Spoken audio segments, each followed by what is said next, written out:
Are you on Blueprint? And which conversations this question might simplify. Blueprint is a program introduced by my tech entrepreneur Brian Schatz. While in the beginning seemingly the means to the end of optimizing his health over time, seems to have developed into a program to maximally slow for now Brian's speed of aging. Parts of the program, it seems, mostly the nutritional side, have been announced to be available on January 25th, 2024. Are you on Blueprint? And if not, what are you even doing? We have two things, our body and our time with this body, but time seems not necessarily finite, so the idea is simple. What if we could keep the body in a state ideally untouched by time, allowing to access more and more of it like a bridge pillar standing there as the current moves by masses of water? Till now, the space of health optimization lacked something, a goal, one single goal, a goal that everybody could agree on, could unite upon. A goal everybody without much explanation understands, maybe also leveraging competition in order to activate otherwise locked performance. My neighbor Tom, can do. It seems this goal is here.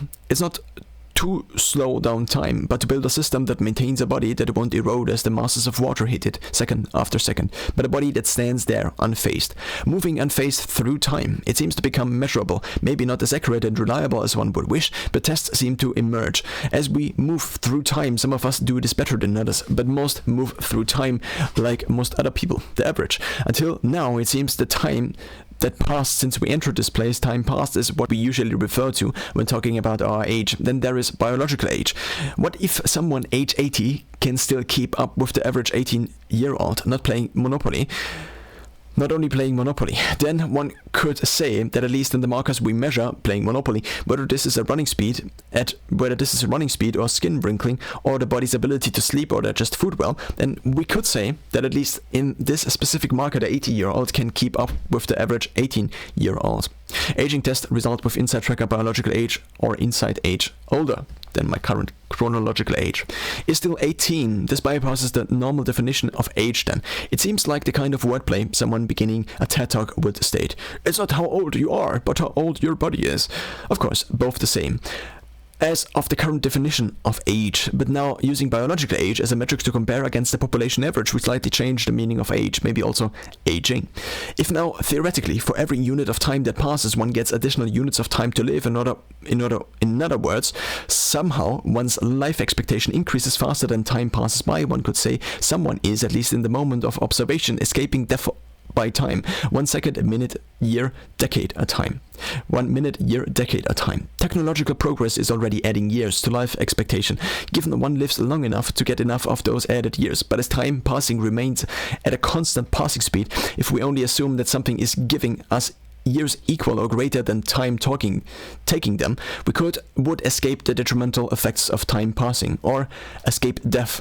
But now, how can one communicate something like this to somebody else? Is it about how much broccoli one eats, or how high VO2 max is? But then I was maybe a bit off when measuring my VO2 max the last time, and if I measure it twice a year and eat burritos, lots of burritos in the meantime, doesn't this also somehow impact how fit I am? And is someone that looks healthy also fit? But then what about the bodybuilder that can't run for half an hour without stopping? And what about that girl looking healthy but unable to perform a few push-ups? Is it about body fat? Is it about how strong someone is? Is it about how fast someone can run a mile or a marathon in summer or stay lean over time? Or about how much cookies someone doesn't eat? But then what to eat? Only raw, only vegan, only vegetarian, or even meat? And then what if someone can run a mile but needs his reading glasses more and more? How is this accounted for? And accounted for in what metric? And what about a few months ago, lying a bit with a new friend at the gym. To leverage competitiveness between us in order to access performance otherwise locked, I created a spreadsheet to track metrics that ideally would align behavior towards becoming better. If we now could measure someone's overall biological age somehow, at least for an infinitely small moment in time, then we could divide that by the chronological age and get an average aging rate. If I have lived 100 years, but my body passes all markers for age 50, this means I have on average aged with speed 0.5. The time interval doesn't matter then. It's always biological age divided by chronological age.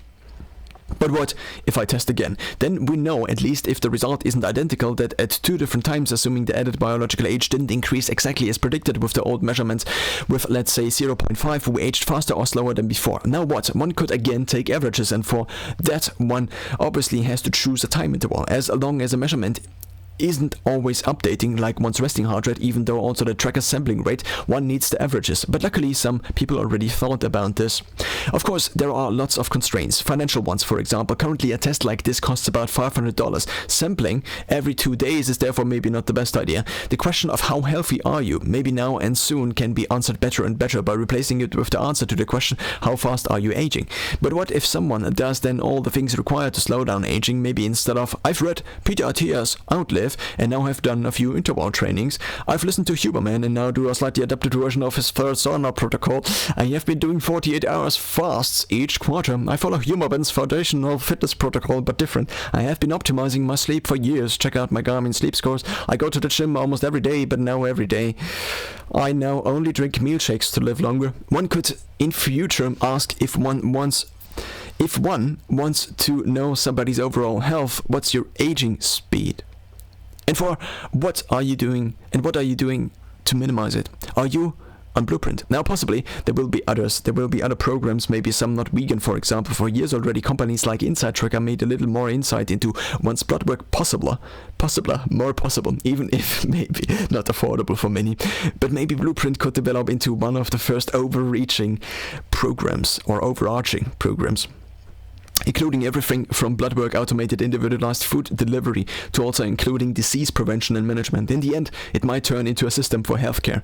Eat well, exercise, sleep, and ideally consult your physician to answer the question whether to take 5 grams or 10 grams of creatine, as you heard Andrew Huberman talk about additional cognitive benefits to be unlocked by scaling creatine intake with body weight.